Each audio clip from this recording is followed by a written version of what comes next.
Hi friends, आज के इस वीडियो में हम लोग साउथ चाइना से डिस्कस करेंगे। दक्षिण चीन सागर विवाद क्या है, चाइना इसको क्यों क्लेम करता है और आपस में बाकी सारे देशों के साथ इसका क्या डिस्प्यूट है, इंडिया के पर्सपेक्टिव से साउथ चाइना सी क्यों इंपॉर्टेंट है, आज के इस वीडियो में समझेंगे। ये जियोपॉलिटिकल और इंटरनेशनल रिलेशंस के लिए काफ़ी इंपॉर्टेंट टॉपिक है। तो वीडियो स्टार्ट करने से पहले बता दूं, मेरा नाम है आकाश और आप देख रहे हैं बैकबेंचर्स गुरु। अगर आपने अभी तक चैनल सब्सक्राइब नहीं किया है तो सब्सक्राइब कर लीजिए और नोटिफिकेशन का बेल आइकन प्रेस कर लीजिए ऐसे ही करंट अफेयर्स वीडियोस के लिए। तो ज़्यादा टाइम वेस्ट ना करते हुए सीधा आते हैं, साउथ चाइना सी डिस्प्यूट क्या है। साउथ चाइना सी डिस्प्यूट जानने से पहले आपको ये जानना होगा कि साउथ चाइना कहाँ पे है।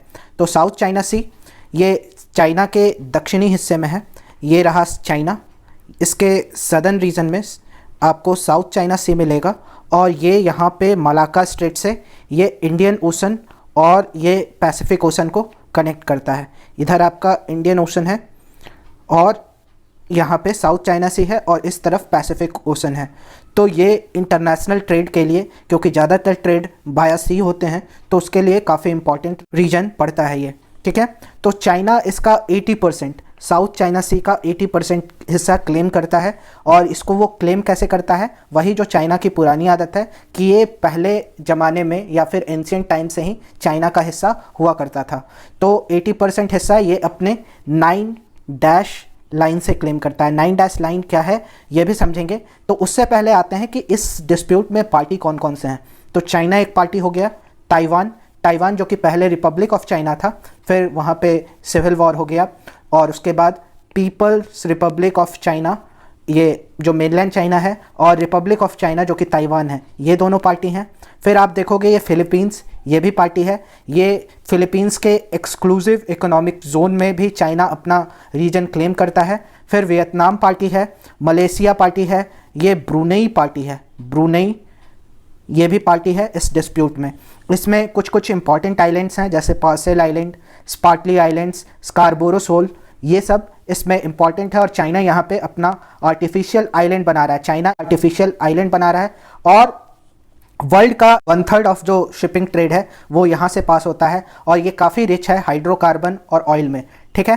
तो अब इसको डिटेल में समझते हैं कि कंट्रीज़ कौन कौन सी हैं। जैसा मैंने आपको बताया, ताइवान, चाइना, वियतनाम, मलेशिया, ये ब्रूनेई, ये रीजन देखो, ये ब्रूनेई है, और फिलीपींस। और ये जो 3 आइलैंड हैं ये आपको याद रखने हैं। 3 आइलैंड, पहला पार्सेल आइलैंड, पार्सेल आइलैंड काफ़ी नॉर्थ में पड़ता है, लेकिन तब भी ये चाइना के हानियान रीजन से काफ़ी दूर है। चाइना का जो सदर्न मोस्ट रीजन है हानियान रीजन, उससे पार्सेल आइलैंड काफ़ी दूर है। तो पार्सेल आइलैंड को क्लेम करता है, इंपॉर्टेंट है। दूसरा, स्कारबोरो सोल को भी ये क्लेम करता है चाइना, ठीक है। थर्ड, स्प्राटली आइलैंड को भी क्लेम करता है, ठीक है। और ये जो स्कारबोरो सोल है ये फिलीपीन के एक्सक्लूसिव इकोनॉमिक जोन में पड़ता है। पार्सेल आइलैंड में इसका वियतनाम से झगड़ा है।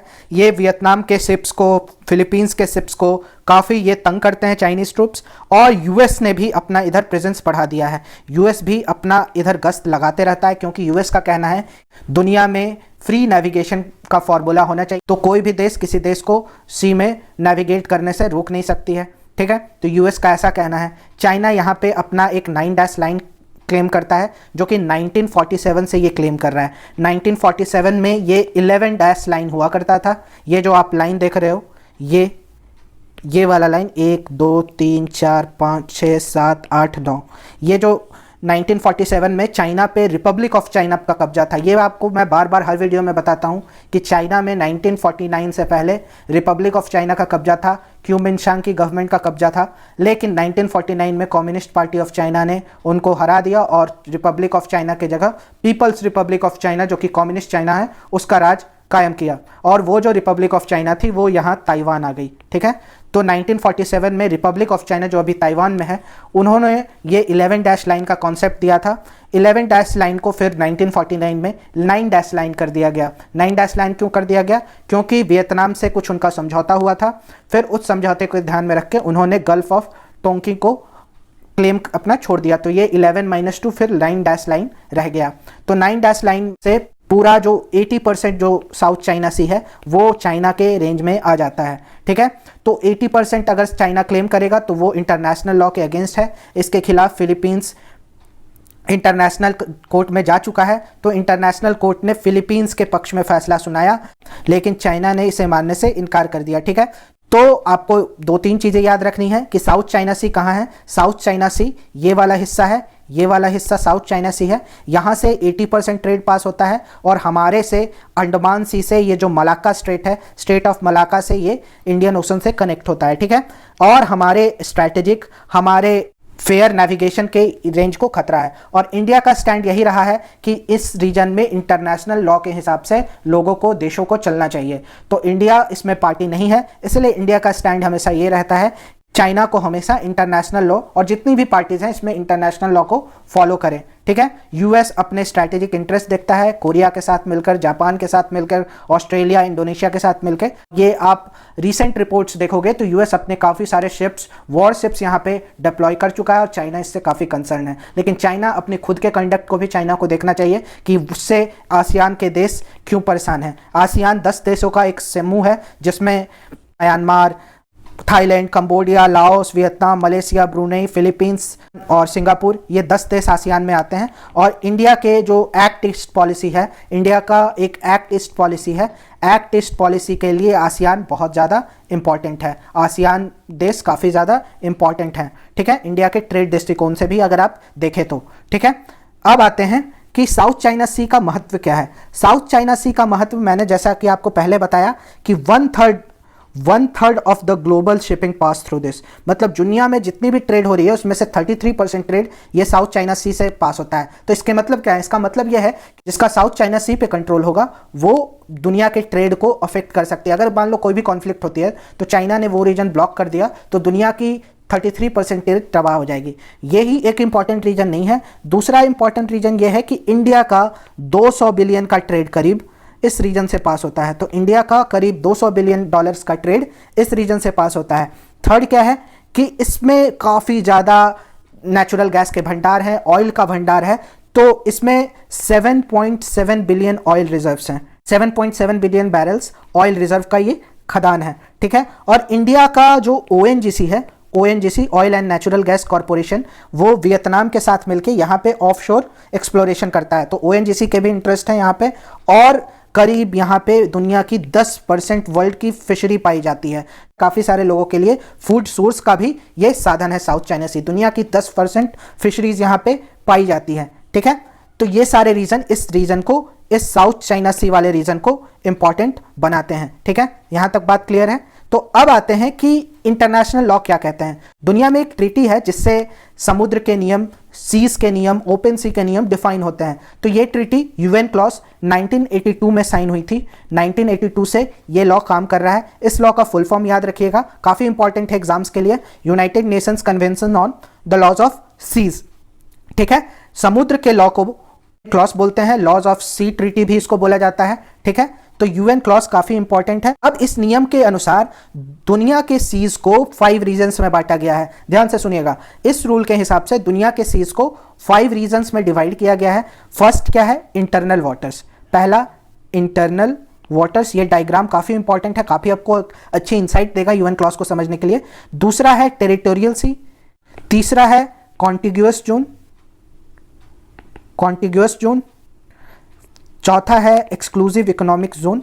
यही फिलीपींस और चाइना का विवाद था जिसमें फिलीपींस के हक में फैसला सुनाया गया। फिर आता है आपका लास्ट इज हाई सी। ठीक है, ये 5 रीजन में दुनिया के वाटर को बांटा गया है। इंटरनल वाटर क्या है?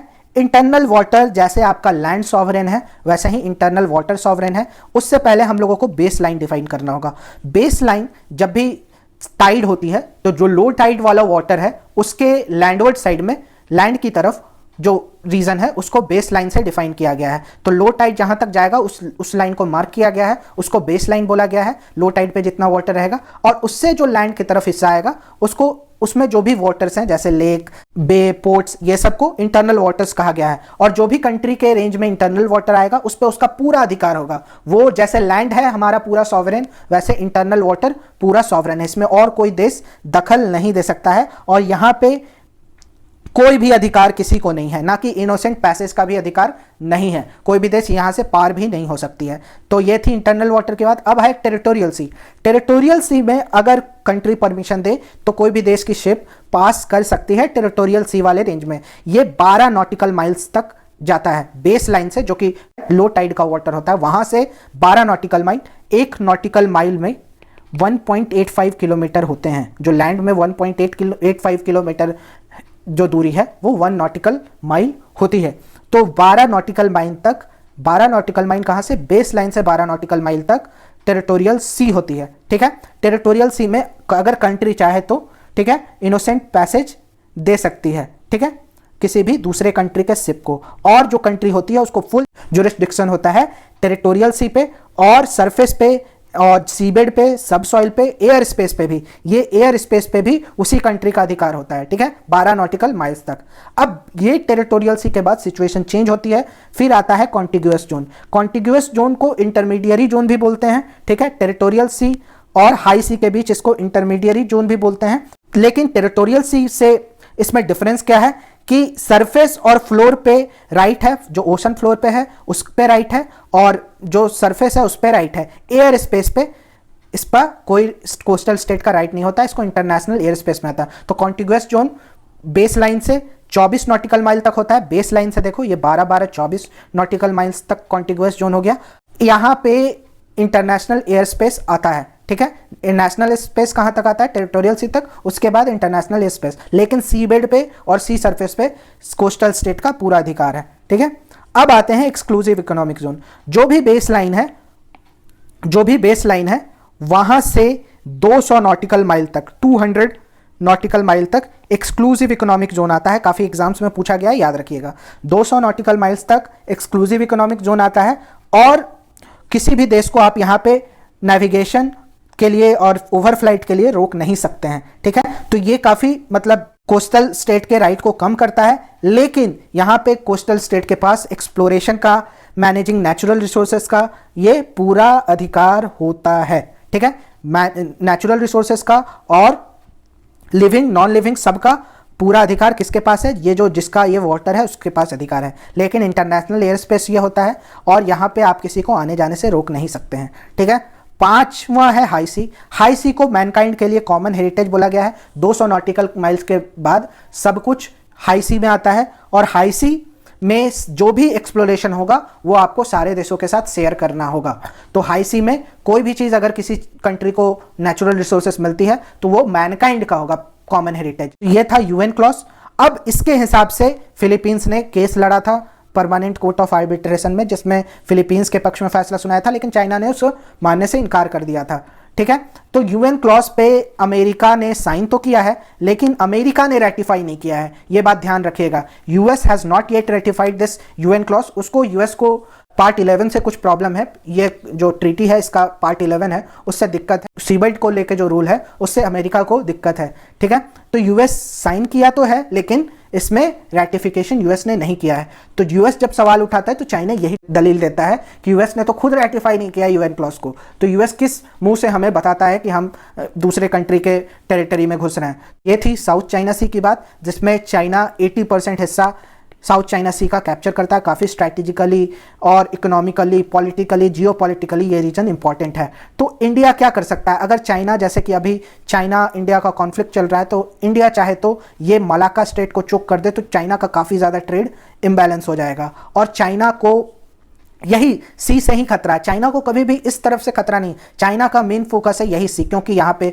साउथ कोरिया है, जापान है, और यूएस काफ़ी अपना प्रेजेंस बढ़ा रहा है। तो चाइना का ऑल्टरनेटिव क्या है, ये स्ट्रेट ऑफ मलाक्का का लॉम्बॉक स्ट्रेट है, स्ट्रेट ऑफ सुंडा है। तो ये दो स्ट्रेट, सुंडा स्ट्रेट और लॉम्बॉक स्ट्रेट, चाइना को ऑल्टरनेटिव देते हैं अपने ट्रेड करने के लिए। तो इंडिया भी चाहे तो ये अपना पोजीशन साउथ चाइना सी पे है वो चेंज कर सकता है, यूएस के साथ अलाइन होके, ऑस्ट्रेलिया जापान के साथ अलाइन होके फ्यूचर में, और आपको अगर टेंशन बढ़ती हुई दिखाई दी तो। होप करता हूँ आपको ये वीडियो अच्छा लगा होगा। ऐसे ही वीडियो देखने के लिए चैनल को सब्सक्राइब करें। वीडियो को यहाँ तक देख लिया तो लाइक ज़रूर करें। कोई भी डाउट हो कमेंट सेक्शन में पूछें।